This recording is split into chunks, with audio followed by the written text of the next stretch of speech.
Hey friends, welcome back to the channel with more RWBY. We are doing World of Remnant, and I found out that there are several episodes that I actually missed out on that were meant to be viewed earlier that probably would have helped with my understanding of these volumes going forward.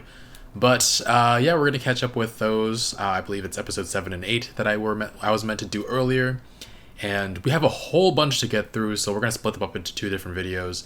We'll end with the whole bunch of different areas in this world, in Remnant. And next week, we'll finish up the others. So yeah, looking forward to this cross-continental transmit system. Sounds like their mode of transportation. Let's check it out. Throughout the years... Wait a second. Did I turn on the sound? Yes, I did. Throughout the years. Yes, husband. Throughout the years, the world of Remnant has seen hundreds of technological advances that have changed society. The most influential of all of them being the cross-continental transmit system. Prior to the invention of the CCTS, long-range communication was extremely limited. The discovery and development of radio technology for some reason it brought to mind like the Transcontinental Railroad, but it's transmission. Okay. Other parts of the world was restricted to the physical delivery of messages. With every alternative form of communication that was proposed, there seemed to be the perfect obstacle. Grim. The destructive nature of the creatures of Grimm severely limited the reliability of ground-based technologies. The concept of relay satellites orbiting around the planet was promising. Wow. Unfortunately, modern man has yet to make the technological advancements required to achieve spaceflight. Okay. As all I was like, they're able to do satellites? Lose their power as they begin to leave Remnant's atmosphere. Eventually, it was the people of Atlas, the world's leader in science and technology, that developed the cross-continental transmit system. It was revolutionary. Like radio, signals were sent and received wirelessly, though the content of these transmissions were not nearly as limited. Audio, video, images, and text were all capable of transmission, and eventually an entire online web of information was at mankind's fingertips. They have the internet Currently, before they're able to the system leave is for supported space. by 4 primary relay towers, each located within a safeguarded area of the kingdoms. These towers allow for wireless communication within a kingdom through the use of devices such as scrolls. Signals become less reliable the farther a user travels from the CCT tower. And Makes although sense. smaller support towers do exist outside of kingdoms, they are constantly at risk of destruction by the creatures of Grimm. Shortcomings aside, for the first time in history, digital transmissions between kingdoms were possible through the use of slightly more advanced devices, typically found in homes and CCT centers. The cross-continental transmit system has and will continue to advance the progression of mankind. However, if one of the 4 towers is taken offline, the entire network fails with it. Ooh. A slight inconvenience during routine maintenance. But Slight to be honest, inconvenience. I find the limitation somewhat poetic. No one voice is louder than the others, and no voice may be silenced without the rest. If the people of Remnant are to speak, then they shall do so together. Is a pretty interesting message. Or not at all. Not at all seems like a bad thing, though. Oh my god, thank you so much for watching World of Remnant old episodes on the new YouTube channel. Remember, go to roosterteeth.com for new RWBY content, especially for first members. Yes, it helps the people making the shows. Like, subscribe, and smash the bell. Okay. So, interestingly enough, we do learn a little bit about this, but I'm not sure how it affected the volume that I just watched, or I'm not actually sure exactly when I was supposed to watch this, but it provides more information. Very interesting. I'm not entirely sure this idea that if one goes out, like it's poetic, that we should all be able to speak out or none at all. Yeah, I don't know. It's interesting, though, because in the real world, we have some places where you're not allowed to speak freely. Does that mean that the rest of us shouldn't be able to speak freely? I guess that's not exactly what he was saying, but anyway. All right. It's really interesting learning more about the world. Anyway, next we have World of Remnant number 8. Let's check it out. roosterteeth.com for new. The 4 Maidens.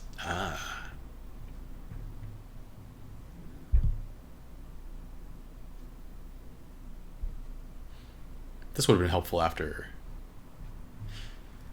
Deep Volume in the 3. forests of Remnant, beside a great and mighty river, stood the small, fragile home of a cold, frail man. A lone wizard. Hidden from the dangers and distractions of the world, the wizard seldom had visitors. But on this day, as he peered out his window, his gaze fell upon a young maiden. What if he's connected to someone we know? Beneath his tree, in a state of absolute tranquility. When the wizard demanded an explanation, the maiden simply replied, "My name is Winter. I am on a journey, Winter. and I'm waiting for my sisters." Because the seasons, but also With Winter. that, she closed her eyes Our character, and sat Winter. in silence. The wizard told himself the girl was a fool, but the longer she sat, the more he wished to share in the serenity the young maiden enjoyed. In time, he grew tired and decided to close his eyes as well, thinking on this strange predicament.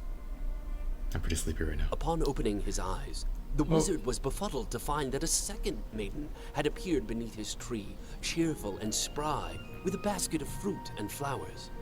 When he asked for an explanation, the girl simply replied, "My name is Spring. I'm on a journey." and Osmond's I'm voice. waiting for my sisters." To show her gratitude for his reluctant hospitality, the girl retrieved a handful of seeds from her basket and planted them in the wizard's garden.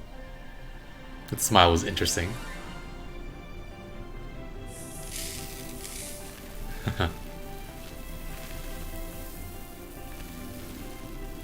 That was fast. The old hermit could hardly believe his eyes as the maiden turned what was once a mere pile of dirt and manure into a beautiful garden from which life would surely blossom. It's likely he would have gazed for hours, were it not for the unfamiliar laughter he heard from beneath his tree. A young woman with a warm smile now stood beside the two maidens. The wizard begged her to introduce herself, to which she happily responded, "My name is Summer. I am on a journey, and I am waiting for my sister." Of course, thought the wizard. But another chirp of laughter left the old man perplexed. What in the world was so funny? As it turned out, it was him. The new arrival found the wizard's insistence on staying indoors so very amusing. Why choose to view the world through a small window when the door leading out to it was right at his side? It was a compelling argument, and after only a moment of brief hesitation, the wizard left his home and stepped outside. The warmth of the sun brought with it a surge of energy and life, and soon the wizard wasn't feeling much like himself anymore.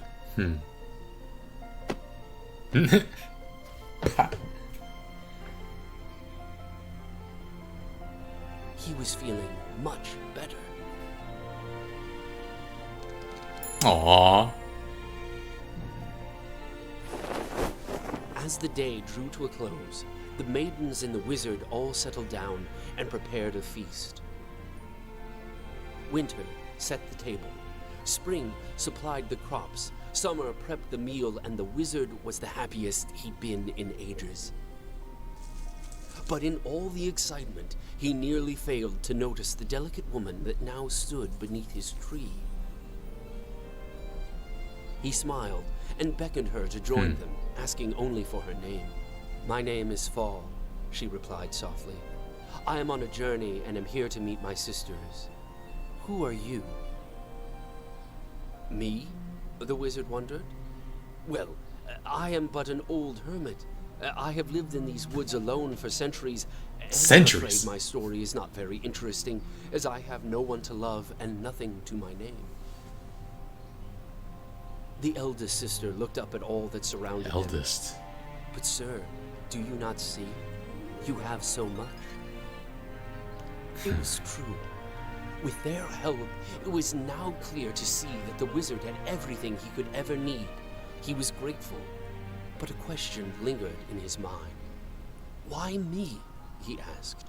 "Why did the four of you choose to open my eyes, to share with me your gifts? Why am I so special?" The four sisters looked to one another, perplexed. Finally, the eldest spoke. I beg your pardon, sir, but we did not do these things for you because you were special. We do what we can for everyone, because we are able. The old wizard was at a loss. Never in his years had he come across such kindness. It was in that moment that he knew what should be done. The wizard summoned his magic, every ounce he could muster, and bestowed it upon the sisters. Ooh.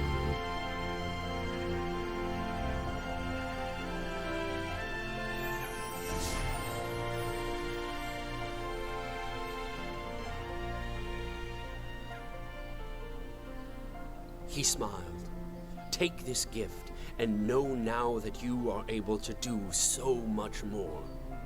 Now, armed with the elements, the very powers of nature, and the unimaginable magic of the wizard, the four maidens, winter, spring, summer, and fall, promised to carry onward with their journey, using their gifts to aid others, just as they had aided him. One by one, the sisters left. But before they did, they made one final promise.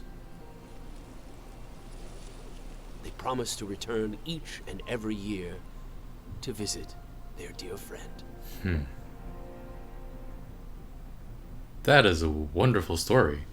Oh my god! Oh my Thank you so much for watching. god! It was a wonderful story. Wow. I mean, we heard it before with Osmond telling Pyrrha, I believe. But seeing it animated out like this much longer version of the story, yeah, it just felt, I don't know, it was very, very sweet. And these powers were given to these maidens because of their kindness, and yet they're passed on to whoever they think of next. That must have been left up to him too, or maybe it's just a natural way of how magic passes down. I don't know. But having it wind up in the hands of Cinder and who else? I don't know who else has them right now. I don't know how it never occurred to me that, yeah, we have characters whose names are the frickin' names of the seasons. We have Winter, and we also have Summer Rose, which I don't know. They could be the maidens at some point. Very interesting. I don't know. This was such a very, very sweet story. And so giving away his powers, giving away his magic, it says he bestowed it upon them. Does that mean he no longer has it for himself? And is he more significant than just being the source of the power that was given to these maidens? It said he lived centuries before. He said he's lived centuries before. Does he still live now? I don't know. Or did giving his magic away ruin or end his immortality, or close to immortality? Yeah, and what's his deal? Maybe he's still out there still. He didn't feel like himself. Better than he had in ages. But yeah, it's a very nice, sweet story. The Fall Maiden actually looks like Makoto from Persona 5. The hairstyle, and yeah, mostly the hairstyle, I think. But yeah. Alright, that was really cool. And I don't know that I missed out on anything watching it now versus back at the end of Volume 3, but it does add a lot of context that I really, really appreciate. Alright, on to the next one. Hopefully they don't keep saying, "Oh my god," at the end of every single one. Alright, we're at Vale.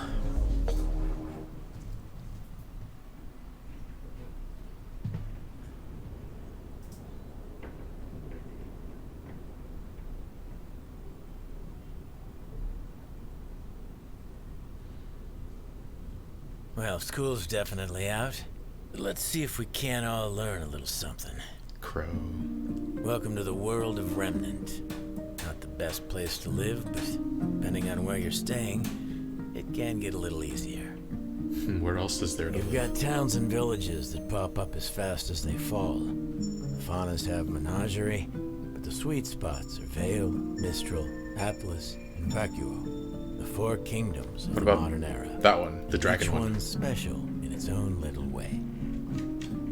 Let's talk about Vale. In the grand scheme of things, Vale's pretty well guarded. It rests on the northeastern end of the world's largest continent, Sanus. Like most successful kingdoms, Vale's survival over the years can mostly be attributed to prime real estate. Its front is protected by steep mountains, and its back is against waters too shallow for any real threat to pop out of. Not to say I haven't heard some crazy fish stories. Aside from the main city, which the kingdom's named after, the Vale territory also extends to several neighboring cities farther along the northwest coastline, as well as a small island named Patch. Nice place to raise a family, if you're into that sort of thing.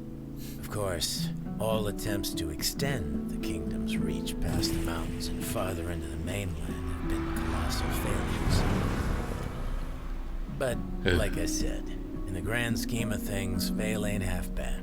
Regular climate, natural barriers, and some serious border defenses means the citizens of Vale can spend less time worrying about survival and more time just living their lives. Let's just live. With the fall of Beacon, everyone's a little more worried these days.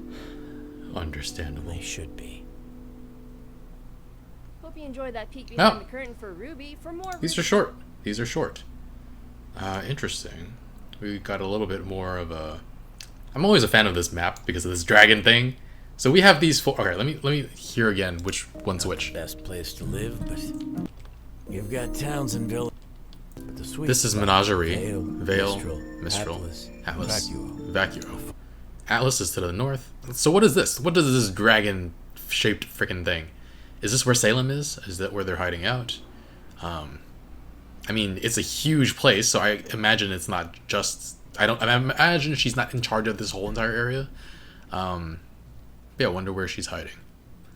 I don't know if we've gotten a sense of that just yet. So Vale has had a chance to thrive because it's surrounded by some barriers, natural barriers, so they don't have to worry about Grimm as much, except for when they expand downwards. Wait, so Vale, Mistral, Atlas, and Vacuo. Got it. Okay. I'll remember that from now on. And Menagerie is over here. They gave them an island. Why not give them this island? Something's... What is up with here that we haven't learned yet? Interesting that Crow's introducing Vale. I wonder if he'll introduce the others. Because he's not... I'm pretty sure... Wait, no, he came with Raven from... I actually forget where. But I think he's from Vale, right? So maybe we'll get a character from each of the places describing what each of the places are like. I don't know. We'll see. Anyway, that was interesting. Let's check out the next one. Oh, Mistral. I like the thumbnail.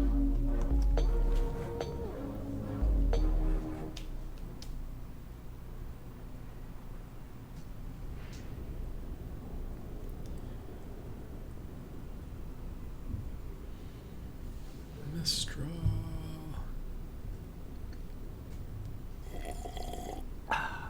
Right. Where were we? Still Crow. To the east of Sanus is Remnant's second largest landmass, Anima. That's where you'll find the kingdom of Mistral. Of the four kingdoms, Mistral has the most controlled territory, meaning you'll find a wider variety of ecosystems and lifestyles. Most controlled? This place is something for everyone, for better or worse. The high society folks of Mistral are known worldwide for their contributions to fashion, architecture, theater, all the things that make the world pretty and tolerable. Huh. Cultural This hub. lower class has got a fame of its own.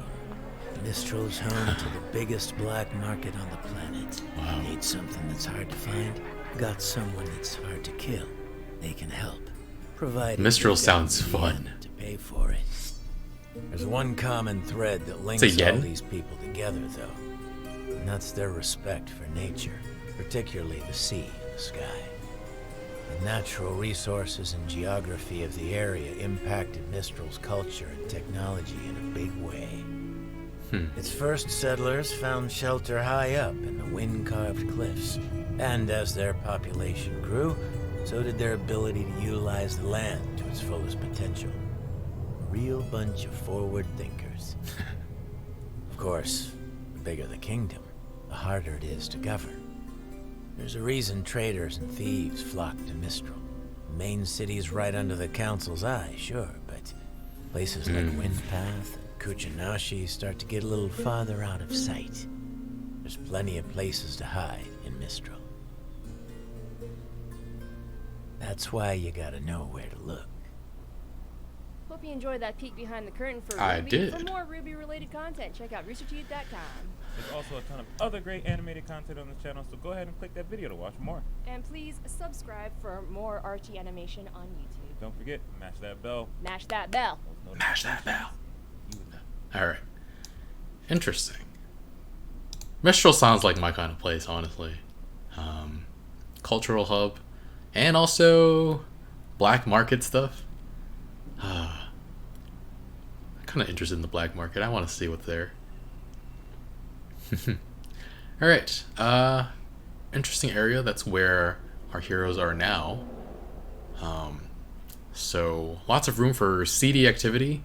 That'll be interesting to see if our group, Ranger, has to deal with any of that. If Yang has to deal with any of that on her way to see RWBY. Alright, let's check out the next one, which is Atlas. What's that? Who's that in the thumbnail? Guess we'll find out.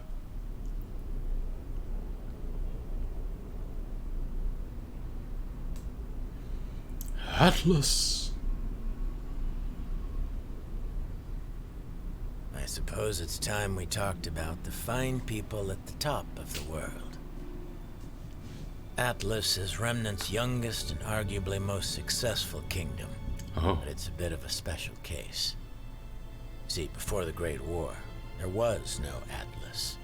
There was Mantle. At some point in time, a group of settlers were crazy enough to venture out into the northernmost continent of Solitas. I guess when you're that desperate, a frozen hunk of rock doesn't seem like such a bad place to call home. Why As were a they matter that of desperate? fact, the harsh weather conditions proved to be just as useful as the mountain ranges when it came to keeping the creatures of Grimm at Ah, bay. It nice. also kept the people of Mantle from flourishing. Humanity's got a neat trick up its sleeve, though. Whenever we're faced with a problem, our inclination is to find a solution. The cold climate of Solitas forced its settlers to adapt. They developed a more advanced technology, and they did it faster than the rest of the world. Because they had to survive. But it was the Great War that really kicked things off. Really New interesting. forms of dust application and weaponry allowed Mantle to expand. More and more territory was set aside for dust mining and research. The territory beside the kingdom's combat school, Alcius, was the most opportune area to construct a new R&D facility. But by the time things were all said and done, it would be much, much more. Alcius was reopened as Atlas after the Great War to house many of the warriors now seeking guidance in an effort to give back to the citizens. Mantle applied all sorts of new dust techniques and technologies it had used in the war to beef up the Academy's campus. The school grounds expanded faster than they could have imagined, and even helped to better secure the surrounding areas. It wasn't long before the kingdom's military moved in, then the labs and research facilities, and eventually even residential areas started popping up. Over Ironwood. time, it became apparent that the city of Mantle was living in Atlas' shadow. So the decision was made to move the kingdom's capital. Mantle was old news, and the kingdom of Atlas was born. A golden age of prosperity, they called it. But those left behind in Mantle would probably tell you that it was the coldest winter they ever knew. Ooh. Hope you enjoyed that peek. That's really interesting. I was like, oh, they must... I don't know. From the map, I was like, they're up in the north. It must be really, really cold. And yet, they are ahead in technology. And so it was because they needed to create that technology to flourish. And yeah, I guess sometimes adversity can hinder growth. But in some cases, technology can be accelerated by the need for it. So that's really interesting. That's cool. All right. We've got one more area. Vacuo, which I don't think I know much about at all. Let's check it out.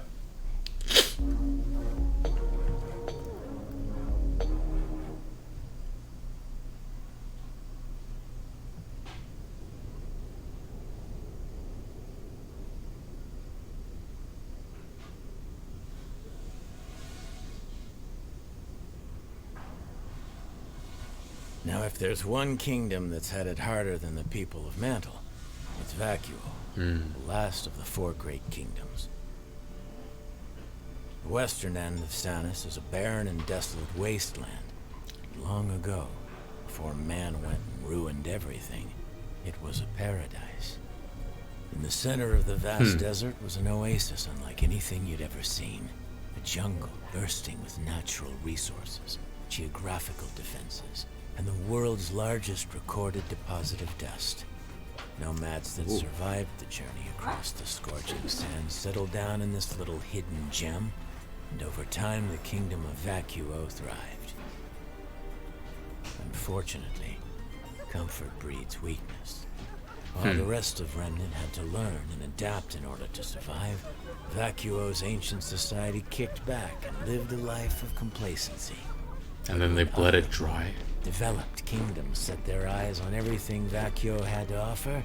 Its citizens couldn't do anything to stop them. Bows and arrows. Years of human conflict, unrestricted mining, and ecological disasters have changed Vacuo. The paradise that was once there is practically indistinguishable from the surrounding deserts. Citizens live in makeshift homes, uprooting and traveling frequently in response to the fleeting resources and occasional attacks from the creatures of Grimm. Dang. After the Great War, a formal government was finally established. But by that point, the folks living in Vacuo didn't much care to uphold its laws, making Shade Academy the only real source of order in the kingdom. Wow. Order isn't everything. Shade Academy. Vacuo may not be as prim and proper as the other 3 kingdoms, but it's still standing. People there have a mutual respect for one another. See, there's really only one unspoken rule in Vacuo. If you can survive here, then you're welcome here. So there you have it. Vale, Wow. Mistral, Atlas, and Vacuo. You know, Oz would always say that the 4 kingdoms were a representation of what mankind is capable of when working together. Ever the optimist. We sure could use him now. Hope you enjoyed that peek behind the... He's talking to Oscar. That's about it. Oscar showed up, though, at the end, I believe, of Volume 5. Volume 5? Where were we up to? I think we're on Volume 4, yeah. At the end of Volume 4. Interesting, though. It was a paradise, but people took it for granted, and other kingdoms came to invade. So they must not be too fond of all these areas around them, right? One thing I'm thinking now is, just because we watched the 4 Maidens thing right before, but do each of these areas actually correspond to a certain season as well? Because this would be summer, this would be winter. I don't know how. I guess this would be spring, since it has the most variety, I guess. I don't know. That's just something that came to mind. Probably, I mean, there are places all over Earth, I guess, that could correspond to different seasons as well. The Arctic. Yeah, anyway. That's just the thought that came to mind. It's not anything like revelatory or anything. It's just a random thought. Yeah, Vacuo. A lot of people there who used to have it easy, and now I'm guessing it's many years later. They've been stripped bare. No resources. Their people basically have to live on whatever they can make do with. Huh. Yeah, I really appreciate the world building. I really like it a lot. And I believe the next one is unrelated, or is about not the world, or the geography rather. So we'll continue next time with more World of Remnant. But I like these episodes. They're really fun, and they really illuminate a lot. Alright, thanks for watching. I'll see you guys next time with more.